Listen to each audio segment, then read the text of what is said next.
Carno diet update. Carno diet update.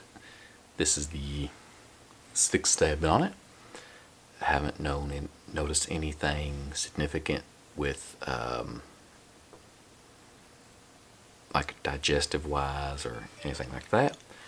I know sometimes, just heard a beep, thought maybe somebody sent me a text message, but nope. So no issues like that. I've lost like 4.5 pounds. I haven't really been exercising.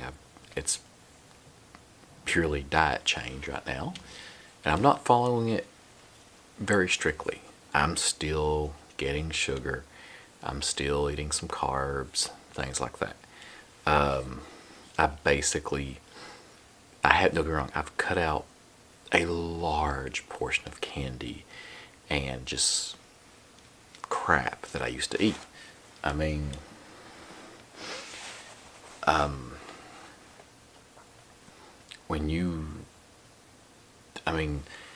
changing your diet helps a lot in anything like that.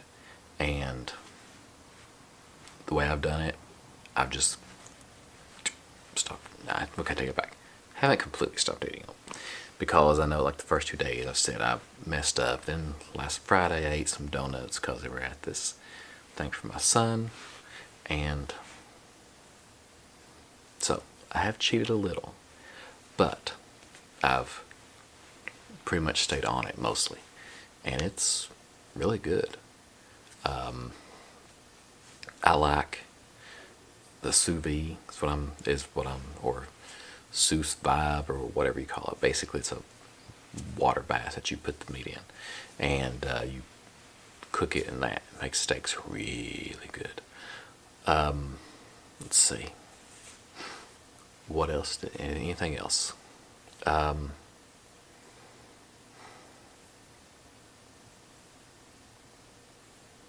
really sure. Trying to think of anything else that I can say that it's good or bad, or oh, this happened or that happened, and nothing bad's really happened. But I'm drinking coffee. I'm still drinking my coffee. I still put milk in it every day. And I think my camera's off center. And like right now, drinking a cup of decaf. Don't want to pour it out. And you can't really see down there. This cup's really tall, the way it's made.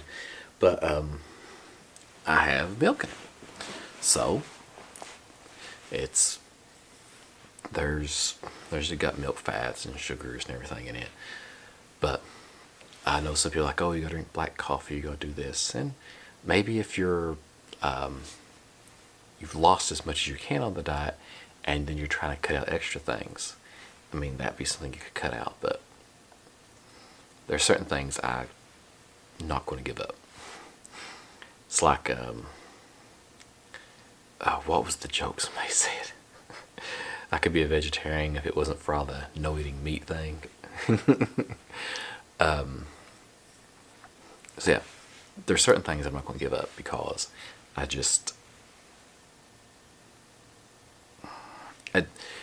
really enjoy them. So, like the milk in my coffee, and I do cheat every so often. Like, I'll get a piece of candy or something like that, and it's not like, oh, I'm gonna eat half a bag. It's like, oh, here's a dark chocolate salted caramel. I'll eat one. And I don't mean like, oh, I'll eat one now, and another hour later I'll eat another one. Sorry about that. I mean, it's like, oh, I'll eat one today, and then the next day I won't eat one. I might eat one the day after. So I'm not like having cheat days. I'm like having like because there are cravings. I mean, something there I have to have cravings. Like, man, I'd love to have something really salty right now, like a bag of salt and vinegar potato chips. But I've always had that. I love salt and vinegar potato chips. Or a big thing of Cheez-Its. Oh God, Cheez-Its are my weakness. So, yeah, those are two that's going to be really hard for me going forward. Because every so often when those cravings hit,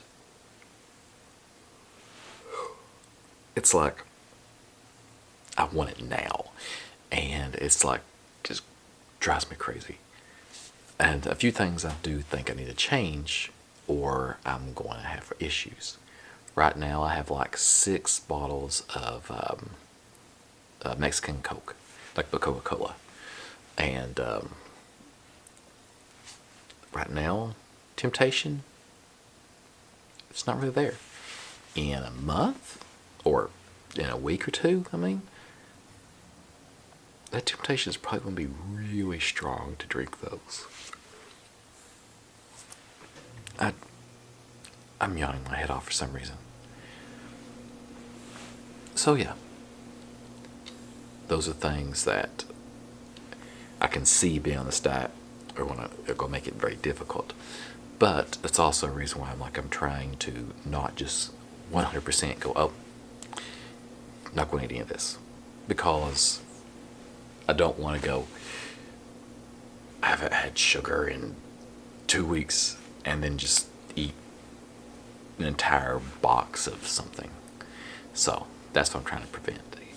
Satisfy the craving for a short time. Ooh, sorry about that. I mean, satisfy the craving with a small item so that I don't have that craving for a few days and then go, I can't just take it, and then just eat an entire bowl of candy. That's what I'm trying to prevent. And that's the reason why I like just every so often have a small treat. And so far I had the discipline to stop and go, okay, yeah, I can do this. And hopefully as time goes on, I'll be able to get away from eating candy, not entirely, because you do need to treat yourself every so often. But one advantage I do have is that I've never viewed food as a reward. It's like people are like, okay, what do you mean by food as a reward? And it's like, okay, we won the big game. Let's go out for pizza. I just graduated high school. Let's all go out. My friends go out to dinner. You just got your license. Let's go out to dinner. Food, you've done something, so here's food's the reward. I've never associated those two things together. One, because I hate going out to eat, and actually going out to eat's kind of not my idea of a reward. That's kind of not almost a punishment. So yeah, that's one advantage I do have about the whole food and reward thing. And if I can keep that, then they keep that mentality, that'll help me a lot. That's the first thing that I know that a lot of people have a hard time breaking. It's like, oh, but I just got a promotion. I was supposed to go out to celebrate. Well, where are you going to go? Or are you just going to celebrate this and eat half the restaurant out of the food? And I've known people that's be like, I'm on a diet. Or the worst is one of my friends who was a diabetic. And when this big event happened, he would just go and splurge on candy. And on it, like when he had that was his like, I only do this when something good happens. But something good seemed to happen quite a bit.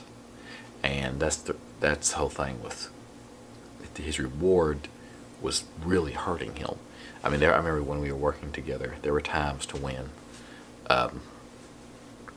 I'd be talking to him, and he'd just look at me, and I'd see this blank look in his eyes, and I'd be like, "You need to check your blood sugar." He'd be like, "Huh?"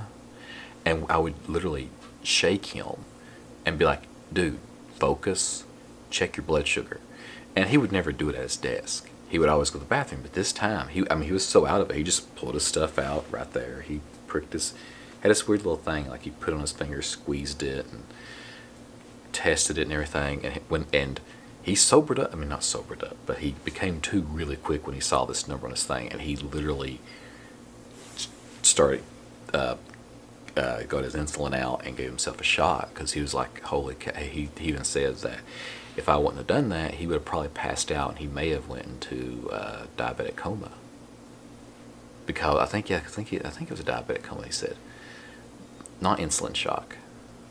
I think it was diabetic coma. But yeah, he said that he was his blood sugar was really, really, really high, and he monitored it, and he monitored his blood sugar for probably I'd say every 30 minutes he took it.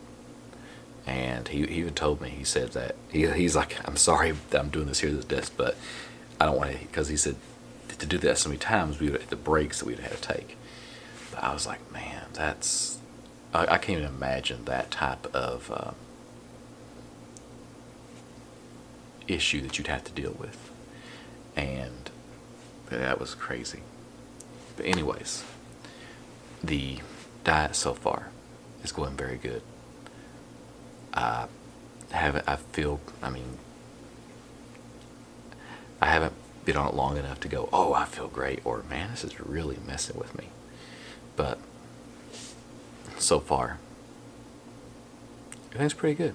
But hope you guys had a good day. Mine's pretty good. Talk to you tomorrow.